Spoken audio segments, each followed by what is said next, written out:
Welcome to Seize the Mains by Malhotra's IS Academy. I'm Surbhi Sardana and this is Season 3 of our Daily Answer Writing Initiative. This initiative is running in parallel with our website, which is rajisacademy.com.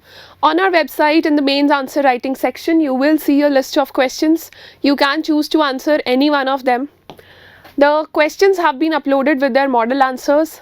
After this discussion, go to the comment section under each question and upload your answers in the form of a picture or just type your answers, and our team will revert back to you in the next 2 to 3 days with their feedback. Let's see what is the topic for today. It's India-Australia Free Trade Agreement that will become active in a few days. It was signed in around the mid of this year. Let's see what is the question that we have today. The question is, discuss the significance of India's economic relations with Australia, specifically in the context of the recently approved FTA or free trade agreement between both the countries. Answer in 250 words and submit your answers at rajisacademy.com. Look at this question once again. They talk about discuss the significance of India's economic relations with Australia.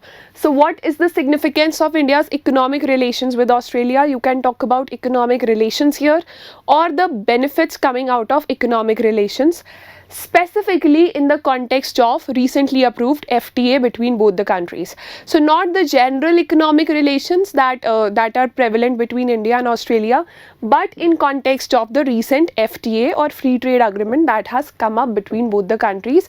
In that context, you have to talk about significance of India's economic relations with Australia.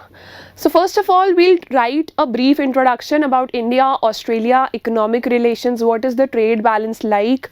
Then we'll start talking about the free trade agreement and its significance. And in conclusion, we'll highlight a little bit more about the significance of free trade agreement apart from the economy point of view. We'll also talk about something related to the geopolitics point of view or the strategic point of view towards the conclusion. We'll keep our body paragraph strictly confined to the economic significance of the free trade agreement, and then we'll move on. So let's look at the introduction first. The India-Australia economic relationship has been on an upswing in recent years. So see, there is something general about economic relations between both the countries that you definitely have to highlight. The economic cooperation and trade agreement is the next step which will come into force soon. The ECTA is the first bilateral trade agreement of India with a developed country in the last decade. So this is very important for you to highlight in the introduction. Introduction में हम generally बात करते हैं जो चीज़ हमसे question में पूछी गई है. We try to highlight and flaunt whatever data and statistics we know about the topic that is being talked about in the question. As in the case of here, first line is very general that the economic relationship is good or it is getting better in the previous years. We have seen that. Then the Economic Cooperation and Trade Agreement, or ECTA as it is called, it is the next step which will come into force very soon. The ECTA is the first bilateral trade agreement of India with a developed country in the last decade. Again, a fact related to the economic relations of India, very important to write down here. The agreement is likely to push the bilateral trade to US dollar around 45 to 50 billion in the next 5 to 6 years, which is almost double of present level. So this is basically the first significance you have written, but you have written this in introduction because this contains crude data. So crude data, we'll write about that in introduction so that our introduction has some strength in it. Now moving on to the body paragraph, let's see what is the first point that we have. We'll talk about trade, we'll talk about the manufacturing sectors, we'll talk about jobs, we'll talk about visas, anything that has significance with regards to the economic perspective which can help Indians get more money or get access to some kind of resources will be a part of our answer. So the first one is that around 135 subsectors.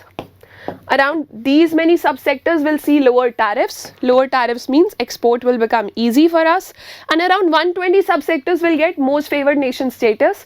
These cover key areas of Indian service sector, and Indian service sector is a major contributor to our GDP. So IT, ITES, business services, health, education and audiovisual services. The move may lead to savings of about $200 million each year for over 100 Indian IT firms operating in Australia. So a lot of savings will be there, plus a lot of potential is there in all these sectors related to services because of the coming down of tariffs. The next one is with regards to visas. Indian chefs and yoga teachers will get specific entry quotas into Australia. Indian students will also get some benefits that is being highlighted here. It is specifically for the students pursuing STEM fields, science, technology, engineering, mathematics, or in short form we call them STEM fields. Then you have India can import coal from Australia. See, Indian coal is not of very good quality, so we import a lot of coal from other countries, and the major country that we import coal from is Australia. So yes, we can import coal from Australia at a much cheaper rate. Our thermal power plants, they fall short of coal on an annual basis, and there is a problem of electricity production, especially in the winter months around Diwali or the festival season. Every year that happens, so this will give a major boost to the availability of coal at cheaper rate. This constitutes about 70% of India's imports from Australia, which also attracts 2.5% duty. So again, a win-win situation here. Fourth one, huge opportunities for India's manufacturing sector. In the first point, we saw that due to lower tariffs, India's services sector will get a boost. Now here we are talking about India's manufacturing sector, particularly the micro, small and medium scale enterprises. These generate the maximum amount of employment in our country when we talk about the industry sector or the secondary sector. So micro, small and medium enterprises, they are a big priority for the government also and for us also as an economy. So this sector will get a boost because of the opportunities in automobiles, textiles, footwear, leather products, gem and jewelry, toys and plastic products that will be created. This will not be very hard for you to remember once you finish your economy part. It will be a great job opportunity, as I highlighted, for Indians when Australian investment comes here. Then India would eliminate tariffs for more than 85 of Australia's goods that are exported in India. So tariffs would not be there. Australian goods would become cheaper in India, especially raw materials that we get from Australia. They will be easily available now. The pact will help farmers grow grapes for making wine to explore more business opportunities in Australia. So for farmers, there are around 6,000 farmers in our country who actually grow grapes for the wine industry, for wine production. They will get a major boost. So this is something that has been talked about with regards to the economic relations between India and Australia. India will grant market access to Australian single brand retailing franchisees and internet service providers. India also committed to extend the best treatment as may be provided to any other future trade partner to key Australian services sector and including education, business, financial services, health, tourism and travel. So these are the areas where India will see a lot of investment and hence a lot of job creation.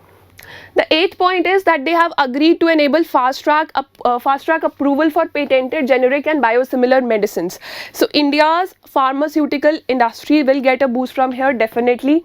Also they'll have this bilateral organizations to approve certain kind of medicines, and if there are any problems with kind of the quality of medicines, quality of generic medicines, or with regards to chemical composition of them, then they will be handled on bilateral basis. International organizations will not be resorted to. So again, this will help in boosting the pharmaceutical industry and quick trade will happen. The pact also lays out clearly rules of origin aimed at creating anti-dumping measures. Also, if there are any problems with regards to this free trade agreement, they will be solved amicably. Special organizations will be set up, and this is the first trade deal signed by India that has a compulsory review mechanism after 15 years of implementation. So it does not go forever. There are remedial measures available. In the conclusion, obviously you need to praise this pact, you need to praise this free trade agreement that has been signed between India and Australia. So it is a win-win situation for both the countries. Now, Australia had a huge market in the form of China a few years back. Then there were problems, territorial disputes of Australia and China, and due to that, China had put sanctions on Australian products in Chinese markets. So now, for Australia also this is beneficial because India would serve as a very stable market for Australian products, and for India we will get immense benefit in the form of raw coal and other raw materials that we import from Australia. We'll be able to get that at a very low price. So yes, let's see what is the conclusion. It is a win-win situation for both partners because it will ensure an uninterrupted supply of key raw materials to Indian industries, while Australia will find a more reliable alternative market in India. The agreement has come at an opportune time when the trade momentum between both the countries is on a high. This is something that we talked about in our introduction also, but we paraphrased it in a different sentence. Australia's aim is to make India one of its top 3 export markets by 2035, and also the 3rd largest in Asia for Australian investment. Now the final part, the final line is most important here. As you know that from Regional Comprehensive Economic Partnership, India just quit RCEP last year. So India is not a part of RCEP, and due to which it was criticized. So bilateral trade agreements, free trade agreements are the way to go for India.